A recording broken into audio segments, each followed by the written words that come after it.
Mobile হাতানোই ছিল কাজ। বিশেষ করে মন্দির চত্বরে দাঁড়িয়ে ভক্তদের মোবাইল নিয়ে চম্পট দিতে পারদর্শী ছিল তারা। সে সমস্ত মোবাইল ফোনের অনেকটাই বিহার, ওড়িশায় পাচার হতো। একটি চুরি যাওয়া মোবাইলের তদন্তে নেমে এমনটাই জানতে পারল চন্দননগর থানার পুলিশ। রবিবার গভীর রাতে মোবাইল ট্র্যাক করে চন্দননগর জম্পুকুর এলাকা থেকে ৩ যুবককে গ্রেপ্তার করল পুলিশ। উদ্ধার হলো শতাধিক মোবাইল। পুলিশ জানিয়েছে, ধৃতরা সকলেই আসানসোলের জামুরিয়া থানা এলাকার বাসিন্দা। 16 তারিখে এসছে, এসার পর 3 দিন ছিল। 3 দিন পর রাত্রে 2:30টার সময় পুলিশ এসছে, ওর ঘর থেকে ফোন পেয়েছে। মোটামুটি কতগুলো ফোন পেয়েছে কিছু শুনতে পারলেন? আমাদের রাত্রে ফোনগুলো সব নিয়ে চলে গেছে। সকালবেলা এসছে, কটা বললো মনে হয় 250 না 70টা বললো তো, 70টা বললো। আপনার নাম? আপনার নাম? স্বপ্না পাসপোর্ট। আপনি কি এই বাড়িতেই? আমার মা, আমি মেয়ে। আচ্ছা, ঠিক আছে। পুলিশ ধরে নিয়ে গেছিল। এরা কত আপনার বাড়িতে ভাড়া থাকতো? হ্যাঁ, কি হয়েছিল ব্যাপারটা? কি জানতে পারলেন হঠাৎ? আপনাকে ভাড়া নিয়েছিল কবে? নিয়েছে 8 মাস হলো, 2 মাস থেকে চলে গেছিল বাবা। চলে গেল দিয়ে 1 সপ্তাহ এসছে, 4 দিন। 16 তারিখে এলো।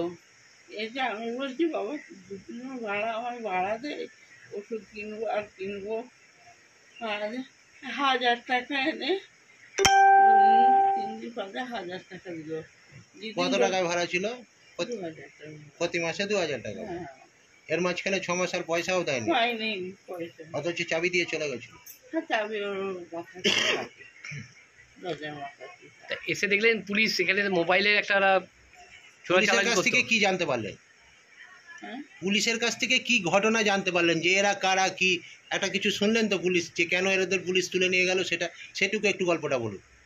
এই তো শুনছি যে মোবাইল নাকি চুরি করতো, নিয়েছে, ঘরে মোবাইল পেয়েছে আর পেয়েছে বাবু, এইটুকুনি জানলাম। আমি কিচ্ছু বুঝতে পারিনি, জানি না। আপনার নাম? আমার নাম কমলা সিং। ঠিক আছে, এইটুকু ঘটে গেছে। দেখলাম যে 3 জনকে সঙ্গে পুলিশ ধরে, কি হয়েছে বলুন তো? বলুন কি হয়েছে? ওই তো আমরা তো ঘুমোচ্ছিলাম যে যার, তো মাঝরাত্রে 2:30 নাগাদ পুলিশ এসে এই জানলায় ধাক্কা মারছে, এই গেট ঠুকছে। তাই বলছি কে, তা বলছে যে আমরা পুলিশ, আমরা চন্দ্রনগর থানা থেকে এসেছি। তো তখন আমি বললাম কেন, না গেটটা খুলুন, গেটটা খুলুন। তখন আমি বললাম দাঁড়ান খুলছি। এবারে আমি উঠবো, আলোটা জ্বালবো, তবে তো গেট খুলবো। এবার ইতিমধ্যে গেট টপকে ওনারা ঢুকে পড়েছে ভেতরে। গিয়ে আমার 3 ছেলে আছে, 3টে ঘর পর পর। তখন গিয়ে আমার মেয়ে ছেলের ঘরে দরজা ঠুকছে। হ্যাঁ, দরজা খুলুন, দরজা খুলুন। এবার মাঝরাত্রে যদি ওইরকম হঠাৎ হয়, সবাই ভয় পেয়ে যায়। হ্যাঁ, আমার পুলিশকে দেখলেই তো ভয় লাগে। এবার দরজা খুলেছে, সবাই জিজ্ঞেস করছে কি ব্যাপার, না আমাদের একটা ফোন চুরি হয়েছে। আমাদের একটা ফোন চুরি হয়েছে, তা ফোনটা বার করুন। তখন বলতে আমরা ফোনের ব্যাপারে কিছুই জানি না। আমাদের বাড়িতে আমার ছেলেরা, বউয়েরা, ওরা কাজের ব্যাপারে, কাজের ফোন, হ্যাঁ কাজের জন্য তাদের ফোন আছে। এমনি তো এক্সট্রা কোনো আমাদের বাড়িতে ফোন নেই। আর ফোনের ব্যাপারে আমরা জানবো কি করে? হ্যাঁ, এবার হঠাৎ মাঝরাত্রে যে ওইরকম ধারা করছে, তখন আমরা বলছি কি ব্যাপার, না এইবার ওরা লোকেশন করতে করতে আমার টালির বাড়ি, আমার বাড়িতে ঢুকেছে। ঢুকে তখন করছে, হ্যাঁ এ ঘর ও ঘরের দরজার সামনে সবাই লোকেশন দেখাচ্ছে। হ্যাঁ, এ ঘর ও ঘর সে ঘর করছে।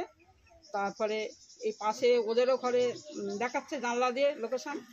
তখন আমাদের বাড়ি থেকে বেরিয়ে পাশের বাড়ি যায়, পাশের বাড়ি থেকে ঘুরে আবার আমাদের বাড়ি আসে, আবার সেই লোকেশন দেখাচ্ছে আমাদের বাড়িতেই। তারপরে গিয়ে ওই ঘরের শেষে আমাদের বাথরুমের ওই দিকটা গেছে, তখন দেখা যাচ্ছে যে পাঁচিলের ওপারে লোকেশনটা দেখা যাচ্ছে। হ্যাঁ, তখন বললো ওই দিক দিয়ে যাবো কি করে। আমি বললাম এই তো রাস্তা আছে, সামনে গেট আছে। গিয়ে তখন দেখে ভেতরে গিয়ে লোক দেখে, তখন গিয়ে দেখে ওই বোর্ডেতে ফোন নাম্বার লেখা ছিল, সেই ফোন নাম্বার দেখে ফোন করে, তখন ভেতরে ওরা ঢুকে দেখে। অনেক ফোন এখানে পাওয়া গেছে। হ্যাঁ, অনেক ফোন এখানে পাওয়া গেছে। এবার ওদেরকে পুলিশ নিয়ে যায়। হ্যাঁ, 250 থেকে 300 এরকম ফোন পাওয়া গেছে। তখন ওরা পরপর টালির বাড়ি আছে, পরপর লোকেশন করতে করতে ওই বাড়ির ফোন বেজে উঠেছে। ফোন বেজে উঠেছে, তখন ওই বাড়ির সামনেই আছে। তখন যারা চুরি করেছে তারাই ঘরের সামনে এসে দাঁড়িয়ে পড়েছে। নিজেরাই নাকি ধরা দিয়ে দিয়েছে, তখন ধরে নিয়ে গেছে। আপনার নাম? হ্যাঁ, আপনার নাম? আমার নাম চাপাসি। এটা কি জায়গা? এটা জম্পুকুর ধার।